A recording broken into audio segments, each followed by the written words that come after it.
Hello and welcome, this is Redditosker. I am going to be spoiling Outer Wilds very heavily today. Please do not watch this video if you have any intention of playing Outer Wilds now or in the future. This video is the first in a series of videos where I'll be describing particularly impactful moments in video games, and explaining why they had so much oomph. In order to do that, I'm often going to have to give you a lot of context. And in this situation, context means spoilers. So this is your last chance. If you haven't played it, please leave. Alright, now that they're gone, let me tell you about the Sun Station in Outer Wilds. The initial premise you have for Outer Wilds is that the sun is exploding. You are a Hearthian. Hearthians are a fledgling race of blue-skinned bipedal aliens. Your species has only recently developed the ability to travel through space, but already exploration and discovery are a big part of your culture. As the protagonist, you are the newest recruit to Outer Wilds Ventures, an organization dedicated to improving Hearthian understanding of other planets of the solar system and the Nomai. The Nomai being an ancient race of aliens that once inhabited this system. The game begins right before your first solo launch. Assuming that you don't kill yourself accidentally in this initial loop, you'll have the opportunity to see that the sun goes supernova, killing everyone in the solar system. That also is a great moment the first time you see it. It's very dramatic. The music plays, cluing you in that something's wrong.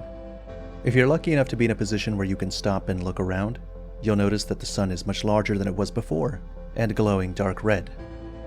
Then the music stops, and is replaced by the sound of the quickly expanding explosion. It's a really great moment, and Outer Wilds is filled with stuff like that.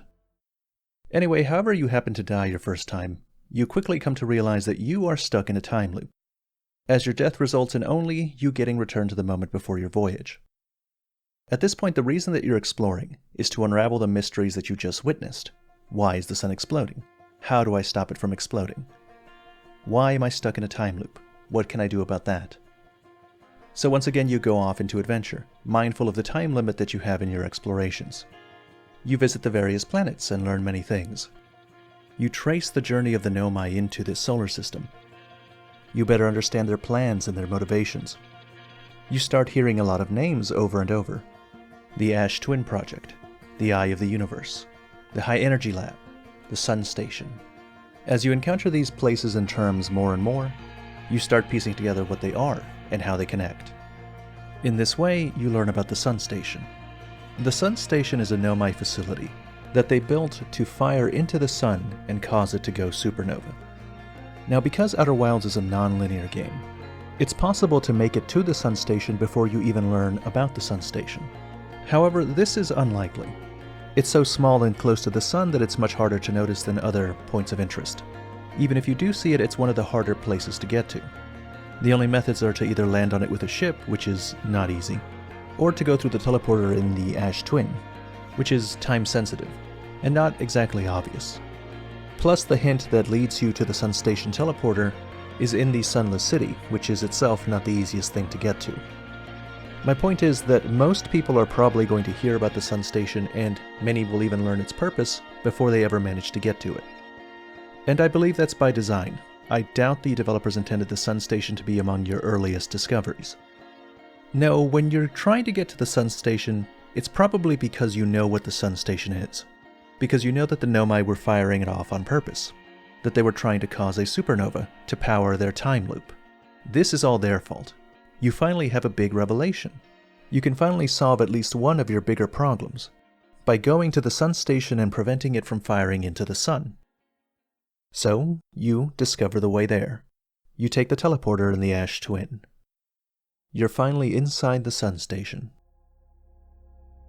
The music starts playing.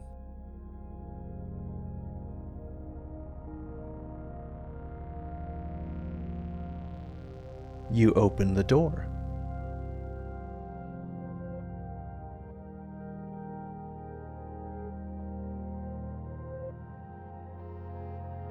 Filled with fear and wonder, you jump across.